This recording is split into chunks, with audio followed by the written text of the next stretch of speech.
Olá, graça e paz do nosso amado e querido Jesus Cristo, sejam com todos vocês. Esse é o vídeo de número 450, isso mesmo, leitura bíblica, onde eu deixarei registrado a leitura do capítulo 24 de 2 Crônicas. Diz assim a palavra do Senhor: Joás tinha 7 anos de idade quando se tornou rei e reinou 40 anos em Jerusalém.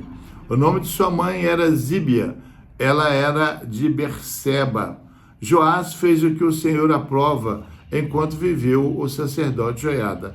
Joiada escolheu para ele 2 mulheres e ele teve filhos e filhas.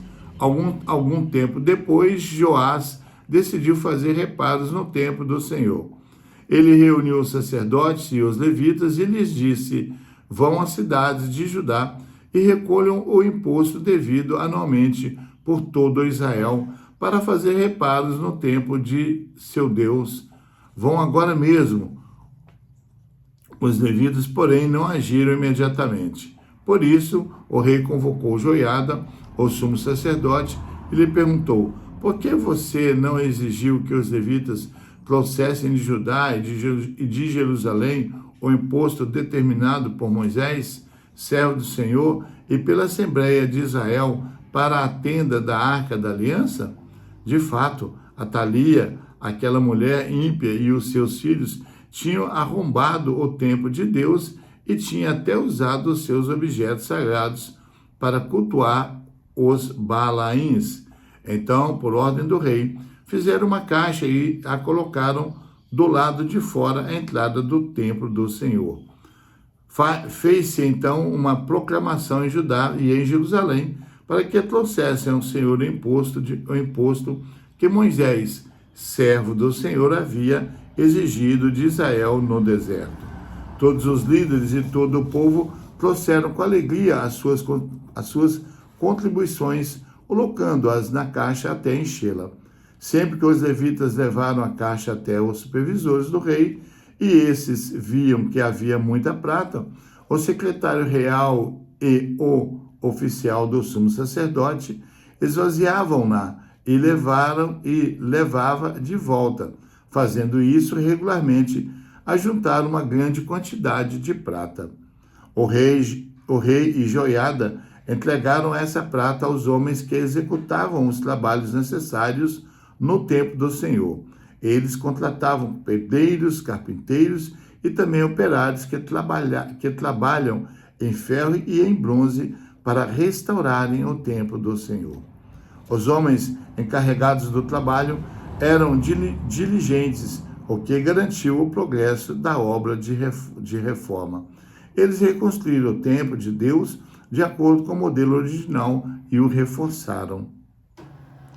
Quando terminaram, trouxeram o restante da prata ao rei e à Joiada, e com ela foram feitos utensílios para o templo do Senhor, utensílios para o serviço e para os holocaustos, além de tigelas e outros objetos de ouro e prata. Enquanto Joiada viveu, holocaustos foram apresentados continuamente no templo do Senhor. Joiada chegou à idade avançada e morreu com 130 anos. Ele foi sepultado com os reis da cidade de Davi, em atenção ao bem que havia feito em Israel em favor de Deus e de seu templo. Depois da morte de Joiada, os líderes de Judá foram falar com o rei e lhe prestaram reverências, e ele aceitou o que disseram. Então abandonaram o templo do Senhor, o Deus dos seus antepassados, e prestaram cultos aos postes sagrados e aos ídolos. Por culpa deles, a ira de Deus veio sobre Judá e Jerusalém. Embora o Senhor tivesse enviado profetas ao povo para trazê-los de volta para ele, e os profetas tivessem testemunhado contra eles, o povo não quis ouvi-los. Então o Espírito de Deus apoderou-se de Zacarias, filho do sacerdote Joiada. Ele se colocou diante do povo e disse: isto é o que Deus diz. Porque vocês desobedeceram os mandamentos do Senhor, vocês não prosperarão, já que abandonaram o Senhor, ele os abandonará. Mas alguns conspiraram contra ele e, por ordem do rei, apedrejaram-no até a morte no pátio do templo do Senhor.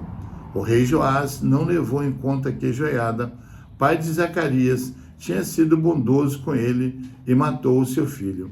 Este, ao morrer, exclamou: veja isto, o Senhor, e faça justiça. Na virada do ano, o exército arameu marchou contra Joás, invadiu Judá e Jerusalém, matou todos os líderes do povo e enviou para Damasco, para o seu rei, tudo o que saqueou. Embora o exército arameu fosse pequeno, o Senhor entregou nas mãos dele um exército muito maior, por haver Judá abandonado o Senhor, o Deus dos seus antepassados. Assim, o juízo foi executado sobre Joás. Quando os arameus foram embora, deixaram Joás seriamente ferido. Seus oficiais conspiraram contra ele, porque ele tinha assassinado o filho do sacerdote Joiada e o mataram em sua cama. Assim ele morreu e foi sepultado na cidade de Davi, mas não nos túmulos dos reis. Os que conspiraram contra ele foram Zabate, filho da amonita Simeate, e Jeozabate, filho da moabita Zirite. Quanto aos seus filhos, as muitas profecias a seu respeito e ao relato da restauração do templo, tudo está escrito nas anotações dos livros dos reis. E seu filho Amazias foi o seu sucessor. Aleluia, louvado seja Deus.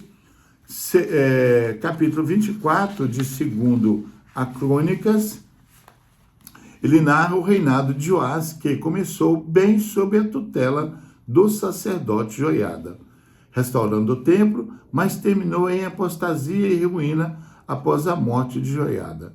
Joás adorou ídolos, mandou matar o profeta Zacarias e acabou assassinado por seus próprios servos, evidenciando um sinal trágico após um início promissor.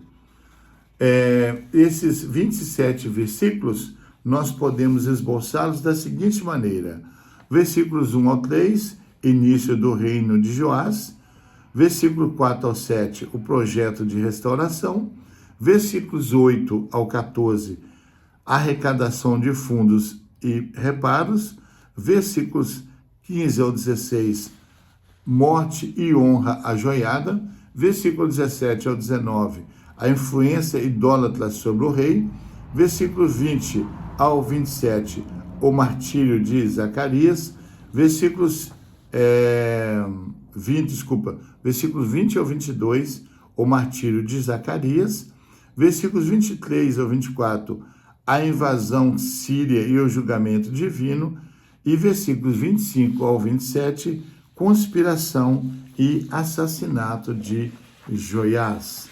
O capítulo 24, também de 2 Crônicas, destaca a importância da liderança guiada por membros piedosos, a necessidade de generosidade na obra de Deus, ofertas alegres e o perigo de uma fé dependente de terceiros. A aplicação atual envolve restaurar valores, servindo com integridade e evitar a idolatria, mantendo a firmeza espiritual, mesmo sem líderes visíveis. Aleluia! Louvado seja Deus por essa palavra, por esse capítulo, e que o Senhor possa estar nos dando graça para nós lermos a palavra, entendermos a palavra do Senhor. Um grande abraço desse que vos fala, Pastor Geraldo Magela, e até o próximo vídeo, querendo Deus.